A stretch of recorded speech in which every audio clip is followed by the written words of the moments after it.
Nesse material de hoje nós vamos apresentar ainda o estudo das treliças planas, só que agora num contexto diferente. Ou seja, nós vamos continuar a ter agora um elemento de treliça rotulado nas extremidades, submetido apenas ao esforço normal, que ao se deformar, com o comprimento inicial L maiúsculo, ao se deformar, ocupa uma nova posição no espaço. Só que agora nós vamos tratar isso no contexto do método dos elementos finitos. O que é que consiste esse estudo? A gente vai considerar esse elemento como sendo um elemento de treliça e, a partir dos seus deslocamentos, dos seus graus de liberdade, nós vamos identificar duas grandezas fundamentais para uma análise não linear por elementos finitos. Quer dizer, nós vamos identificar a força interna e a matriz de rigidez tangente. A força interna corresponde justamente às forças que surgem nos graus de liberdade de uma treliça quando submetida a um determinado campo de deslocamentos. Na treliça plana, representada aqui na figura, nós temos o nó, a posição inicial, caracterizada por dois pares de coordenadas, a coordenada do nó inicial e a coordenada do nó final. Isso é um dado de entrada do problema. Vamos chamar aqui de x1, y1, do nó 1, e x2, y2, as coordenadas do nó 2. Os graus de liberdade da treliça, nós consideramos, são os deslocamentos, as translações dos pontos nodais.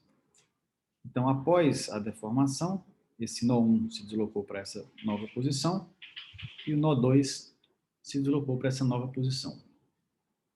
Para caracterizar esse campo de deslocamentos, certo? Para caracterizar essa nova posição, nós precisamos de identificar o deslocamento horizontal e o deslocamento vertical de ambos os nós, considerando aqui um sistema de coordenadas cartesianas usual. Então, os deslocamentos do nó 1 horizontal vamos chamar de U1 e vertical V1, do nó 2 horizontal U2 e vertical V2. Comprimento final da barra L, minúsculo, que evidentemente pode ser obtido a partir das posições iniciais e dos deslocamentos, nós vamos ver isso. E o nosso objetivo, repetindo, é descobrir, determinar para esse campo de deslocamentos qual é o vetor de forças internas que aparece em cada um dos graus de liberdade e qual é a matriz de rigidez tangente. Lembrando que a matriz de rigidez tangente é sempre igual à derivada do vetor de forças internas em relação ao campo de deslocamentos.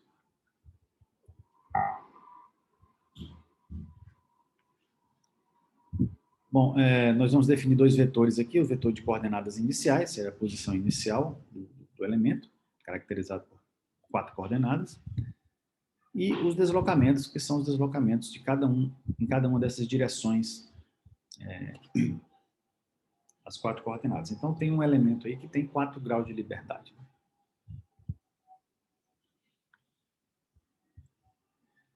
Na geometria deformada, ou seja, após o campo de deslocamentos ter acontecido, nós temos que o elemento passa a ocupar uma posição no espaço que eu vou caracterizar pelo vetor x'. Simplesmente que é a soma da posição inicial mais o vetor de deslocamentos, chamado vetor x' do vetor da posição deformada. Certo? Então, vetorialmente, para a gente escrever as coisas de forma mais compacta, vamos sempre usar matrizes e vetores. O vetor x' é o vetor x mais o vetor de deslocamentos u.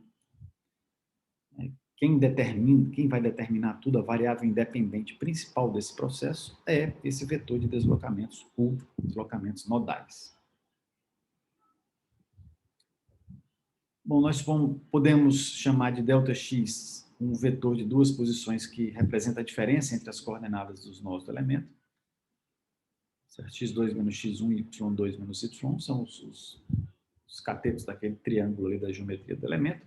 Também, notação que muitas vezes é usada x21, y21 para você tem diferença de duas coordenadas assim. De tal forma que eu posso, através do Teorema de Pitágoras, calcular o comprimento inicial do elemento, certo? Simplesmente o módulo desse vetor, ΔX, a raiz quadrada de ΔX, produto escalar de ΔX por ele mesmo. Se você considera isso de uma forma vetorial, né?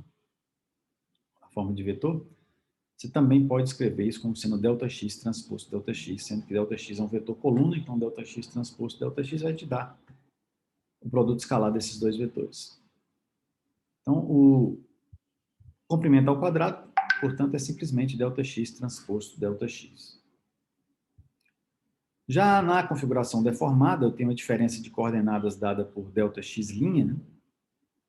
Certo? São os catetos ali da configuração, um triângulo feito pela configuração deformada.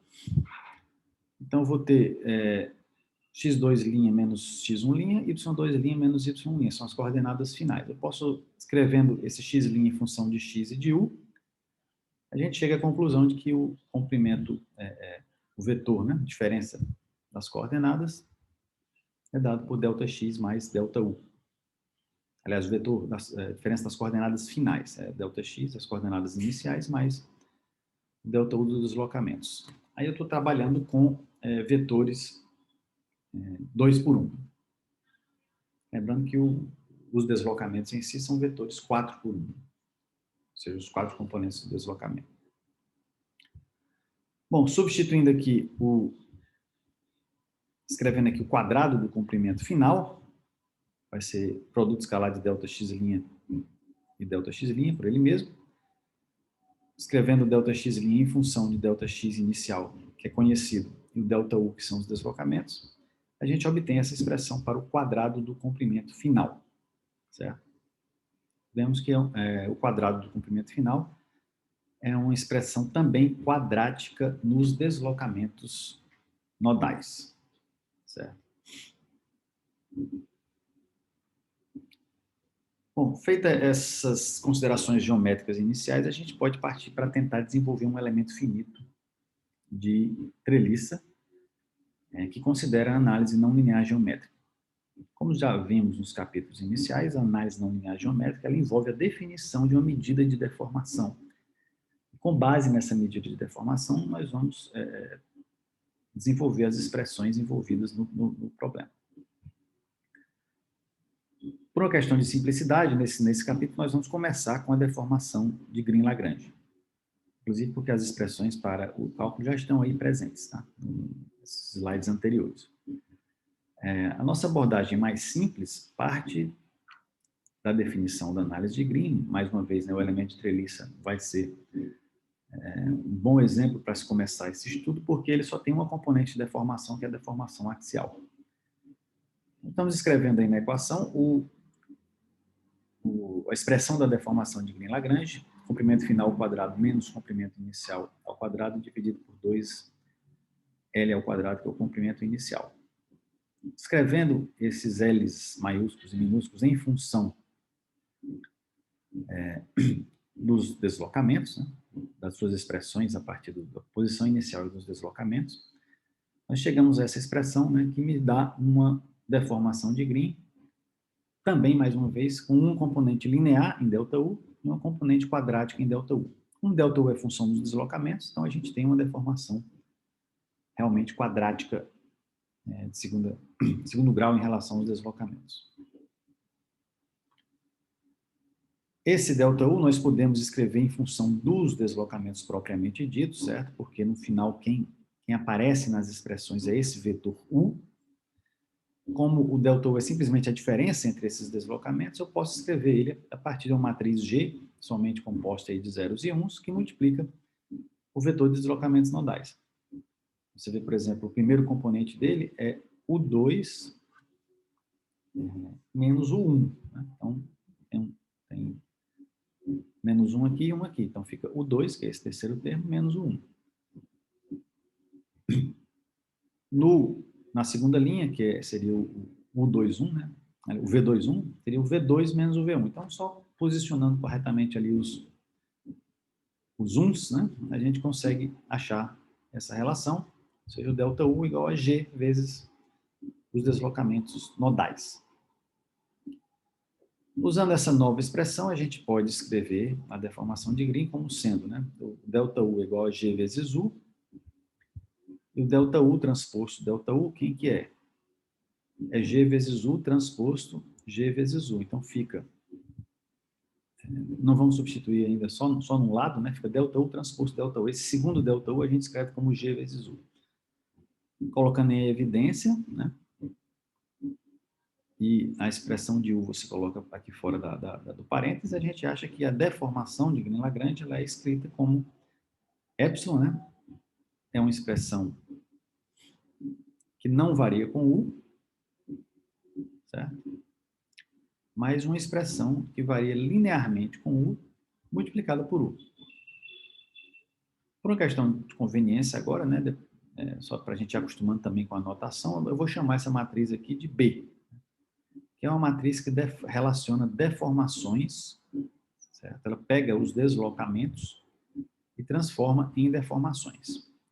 Muita atenção agora que essa matriz que pega os deslocamentos e transforma em deformações não é mais uma matriz independente dos deslocamentos, certo? Esse B também é função de U, como está bem claro a partir desse segundo termo.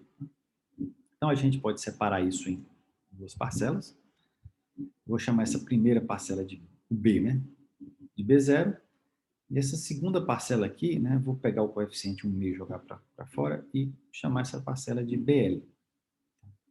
Então, o B0 não depende dos deslocamentos e o BL depende linearmente dos deslocamentos, certo? Por isso, a matriz B, no caso de não linear geométrica, de análise não linear geométrica, ela, em geral, vai ser função dos deslocamentos. Diferentemente na análise linear, que a gente via aquele epsilon igual a BU, e esse B não dependia dos deslocamentos.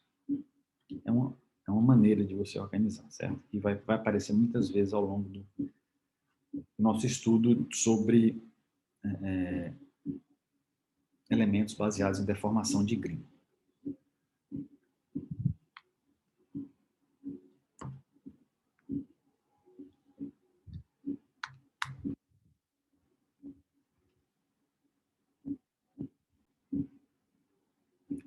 Bom, seguindo, né, representando as duas matrizes, as duas submatrizes componentes da matriz B, a gente vê que a matriz B0 é dado por 1 sobre L ao quadrado, complemento inicial ao quadrado, ΔX transposto vezes G.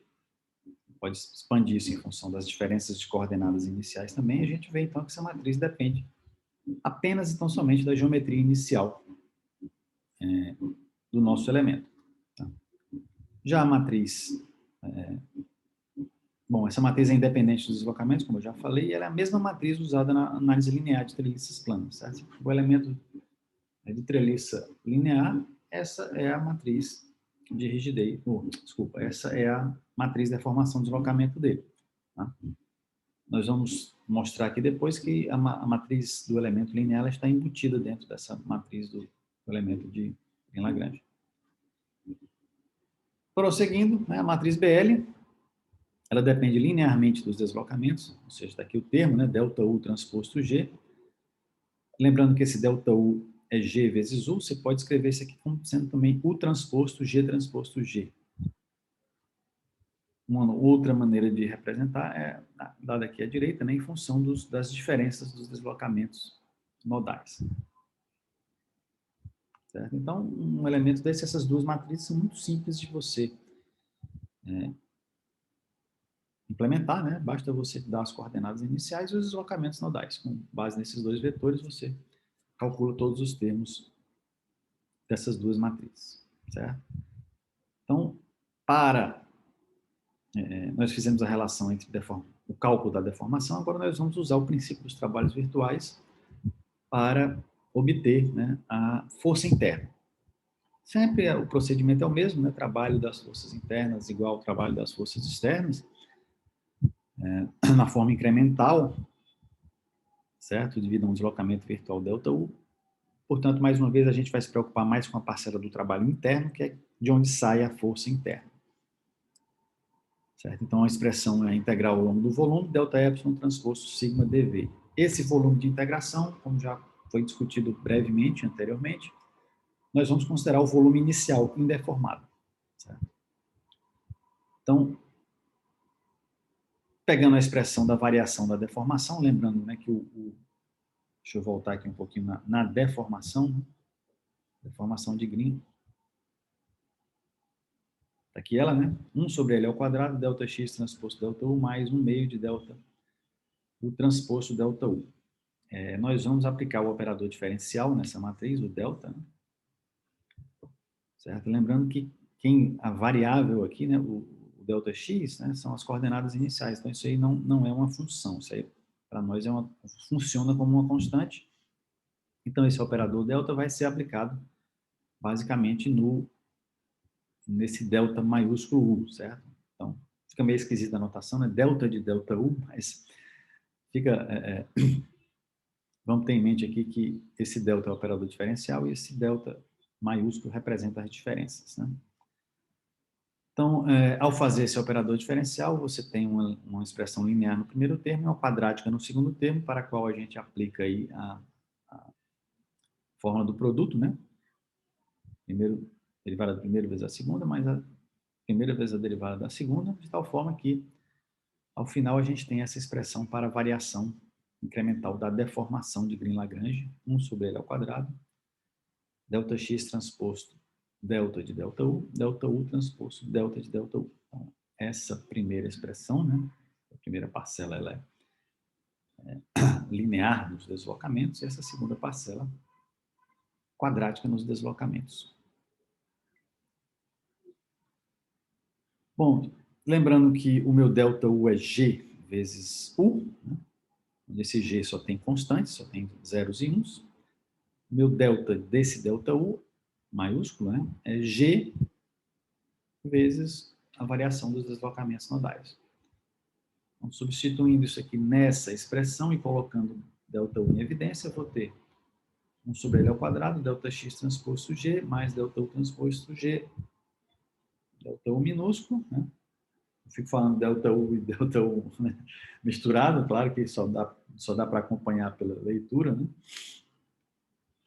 Mas a gente vê que, incrementalmente, né, as minhas deformações são relacionadas com deslocamentos, ou seja, o incremento de deformações é relacionado com o incremento de deslocamentos através da expressão de uma matriz B barra. É fácil verificar que essa matriz B barra é simplesmente o B0 mais o BL. Certo? Então, a relação entre deformação e deslocamento total foi dada no slide anterior, e a relação entre deformação e deslocamento incremental é essa daí. Nós podemos juntar, né, essas duas, né? Então, ó, epsilon, voltando um pouco aqui, né? Epsilon é B vezes U, onde o B é B0 mais 1 meio de BL, e delta epsilon é B barra vezes delta U. B barra é B0 mais BL. Significa que as matrizes envolvidas na relação total são as mesmas matrizes envolvidas na relação incremental. Embora essa organização não pareça ser tão fundamental aqui nessa etapa, quando os elementos mais complicados, baseados na deformação de Green, eles se aproveitam muito dessa estrutura de separação das matrizes em B0 e BL. Então, pessoal, a matriz B barra ela representa a relação incremental entre deslocamentos e deformações. E, segundo o cálculo variacional, a relação entre duas grandezas virtuais é a mesma relação entre incrementos dessas duas grandezas. Então, o B barra, na verdade, ele pode ser também identificado como sendo a derivada da deformação em relação aos deslocamentos, certo?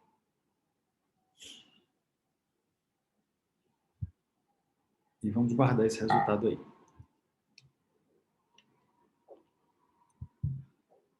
Então, vamos lá. O trabalho virtual interno, né, ele pode ser escrito como, se eu escrever essa relação do delta epsilon, tá?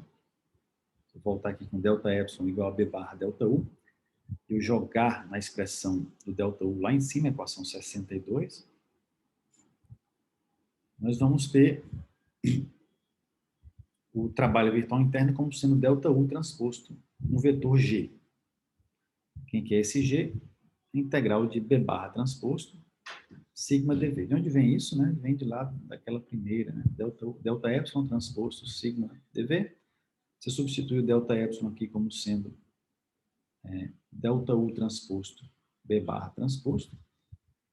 O delta u sai da integral, né? Variação dos deslocamentos não, são deslocamentos nodais, eles não variam dentro do elemento, então eles saem da integral. De tal forma que esse g aqui é o que fica dentro da integral. Então é b barra transposto sigma dv. Esse b barra é a matriz incremental que relaciona deformações com deslocamentos virtuais, certo? Depende dos deslocamentos. E o sigma é a tensão normal. Sigma xx é a única componente de tensão que você tem. Como V é o volume inicial, eu posso escrever o dV, né? Como A vezes dx, por exemplo. Certo? Mas a verdade é que todos esses termos aqui, eles não variam dentro do volume. O B barra é função dos deslocamentos nodais também. Ele não varia ao longo do volume. Então, essa integral, todos esses termos, eles são constantes dentro do volume, então pode sair todo mundo. Fica só a integral do volume, que é a área inicial vezes o comprimento. Aí eu faço a tensão vezes a área inicial igual ao esforço normal. Então, fico com o vetor de forças internas simplesmente como B barra transposto. Esforço normal, comprimento inicial. Então, esse aí é o vetor de forças internas do elemento. Isso corresponde ao quê? As forças que são necessárias, né, para fazer aquele deslocamento delta U. As forças que são necessárias para fazer um determinado deslocamento do elemento, para fazer uma determinada configuração deformada. Ou seja, se eu te der as coordenadas iniciais e eu te der os deslocamentos nodais, com essa expressão você calcula as forças que aparecem ali, que devem aparecer ali em cada uma das coordenadas. Evidentemente, num problema de equilíbrio, essas forças elas têm que ser equilibradas pelas forças externas, né, atuantes. No caso de um elemento isolado, tá? A gente não se preocupa muito com as forças externas, mas isso vai ser verdade também para a malha, né? Na hora que eu somar todos os vetores de forças internas, ou fizer a assemblagem, né, como o assembly, né, como se tem, esse termo nunca foi bem traduzido em português. Quando você fizer o assembly do vetor de forças internas, você acha o vetor de forças internas da malha, né, da treliça como um todo, composta de várias barras. Esse vetor de forças internas é o que tem que estar em equilíbrio com o vetor de forças externas, são as forças aplicadas diretamente nos nós, certo? Então, em análise não linear, você não fala mais em KU igual a F, né? Você fala em força interna igual a força externa. Se, eventualmente, o modelo for linear, aí essa força interna é simplesmente K vezes U, é linear nos deslocamentos.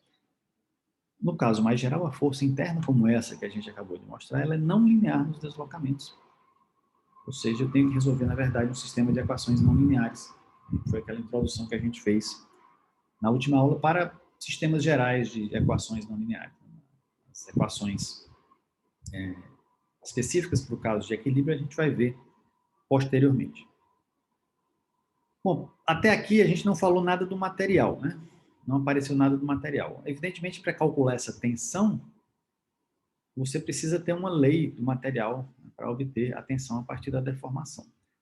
Como nós não fizemos nenhuma consideração a respeito dessa lei de tensão-deformação, essa expressão continua válida para estruturas com não linearidade física também. Ou seja, o material não linear. Bom, nesse caso eu não vou precisar, certo? Mas, em geral, essa integral do vetor de forças internas, as coisas nem sempre são constantes no volume, certo? Então, eu vou precisar, se as coisas não forem constantes no volume, eu não posso jogar todo mundo fora da integral. Nesses casos, das coisas não serem constantes dentro do volume, a gente vai precisar fazer integração numérica, certo? E a integração numérica é a integração de Gauss, como a gente já vê em elementos finitos 1. Bom, próximo passo, calcular a matriz de rigidez tangente, mas Eu ainda não mostrei onde é que aparece a matriz de rigidez tangente no problema não linear, mas isso a gente vai mostrar daqui a pouco numa, digamos assim, numa aula paralela, né? Não seguindo aqui o roteiro, vou escrever essas expressões muito com base naquele material, né, que a gente já viu de solução de equações não lineares geral. Portanto, a matriz de rigidez tangente, ela relaciona incrementos de forças com incrementos de deslocamentos, ou seja, a derivada da força interna em relação aos deslocamentos nodais. Isso vai ser sempre, tá?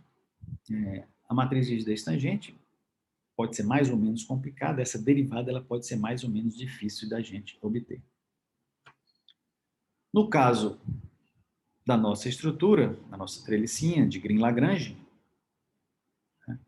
a minha força interna é simplesmente B barra transposto N vezes L. Então, para eu obter a derivada dessa expressão em relação aos deslocamentos, eu tenho que reconhecer que tanto a matriz B barra quanto o esforço normal dependem dos deslocamentos, né? Porque o esforço normal depende da tensão, por sua vez depende da deformação, por sua vez é calculado em função dos deslocamentos. Então, tem que aplicar aqui a regra do produto, né? Eu vou ficar com a primeira parte vezes a derivada da segunda, que é o dN du, mais a derivada de V barra transposto em relação a U vezes N vezes L. Aqui, mais uma vez, a gente reconhece duas parcelas, uma que é obtida a partir da derivada da matriz B, ou seja, derivada do esforço normal, ou seja, derivada dos esforços. Aí vai aparecer necessariamente uma propriedade do material. E a outra que é proporcional aqui ao esforço. E no caso só tem um esforço, só tem uma tensão, só tem um esforço que é o esforço normal, certo? Essa segunda parcela é a matriz, que a gente chama de matriz geométrica, e essa primeira parcela é a matriz do material. Não é difícil a gente fazer essas derivadas no caso do elemento de Green-Lagrange, certo? Vamos primeiro calcular a matriz de rigidez elástica, mais uma vez eu tenho que fazer essa derivada indiretamente, né? Eu não tenho o esforço normal diretamente em função dos deslocamentos. Mas eu sei que o esforço normal é A vezes a área vezes a tensão, então coloco a área aqui inicial vezes a tensão.